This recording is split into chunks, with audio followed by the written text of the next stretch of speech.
In this video, we're going to go over the couch stretch, which specifically targets the hip flexor muscle group. We're also going to work on a P&F pattern, which basically enhances the stretch and strengthens within the range that you do gain from it so that you're able to retain it for longer periods of time. So basically to set up, always make sure you have your knee padded. This is definitely for comfort. And since this is a more intense stretch, there's a lot of pressure on the kneecap, so you just want to try to diffuse that as much as possible. So to set up, I usually like to lean forward, put your foot up on the surface that you're going to put it up against or on top of.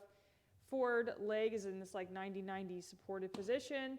Slowly work your way up. A lot of the times you're going to see that your hips or your pelvis wants to dip forward. This lessens the stretch, so we want to tuck our tailbone, be in a nice tall posture. You can feel the intensity of the stretch kick up when you tuck in that tailbone. The hip flexor group that we're targeting is a two-joint muscle. It crosses the hip joint and the knee joint, so that's why we want to keep that tailbone tucked. And then from here, what you're going to do, this top foot, you're going to push it down into the surface as hard as you can, 5 seconds. Okay? This is firing up the quads. We want to fire it up so that we fatigue it.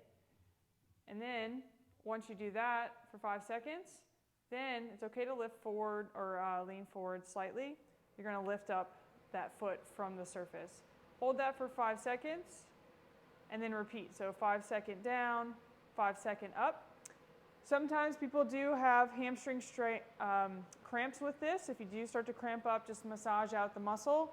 Get out of the stretch position and then just try to reset. This is very common when you're first doing this, especially if you have some really tight quads that overpower the hamstrings. Hamstrings are weak.